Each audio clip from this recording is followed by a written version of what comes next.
వాళ్ళకి దీపావళి అనేది కనపడదు. వాళ్ళకి దీపావళి కనపడాలంటే ఇంకొక 20 సంవత్సరాలు ఆగాలి. ఆ పార్టీ మీద కానీ ఆ నాయకుడి మీద కానీ నమ్మకం ప్రజల్లో లేదు, నాయకుల్లో లేదు. మీరు మొన్న జీఎం ఎలక్షన్ చూశారు. వాళ్ళకి ఎంతమంది కార్పొరేటర్లు ఉన్నారు, ఏ విధంగా ఓడిపోయారు, మొత్తం ఓడిపోయారు. రేపు కూడా ఖచ్చితంగా మొన్నే మీరు చెప్పాం, క్యాండిడేట్ డిక్లేర్ అయిన తర్వాత రోజులో కూడా కనపడకుండా పోతాడు. అడ్రస్ కూడా కనపడి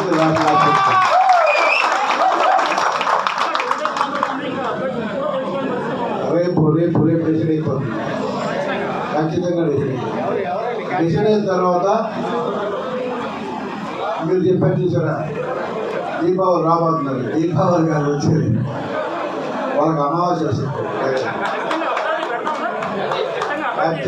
ఖచ్చితంగా ఉంటుంది. వాళ్ళకి దీపావళి కాదు అమావాస్య చూపిస్తారు. ఖచ్చితంగా ఉంటుంది. అభ్యర్థి చంద్రబాబు నాయుడు గారు అడిగితే చెప్పారు.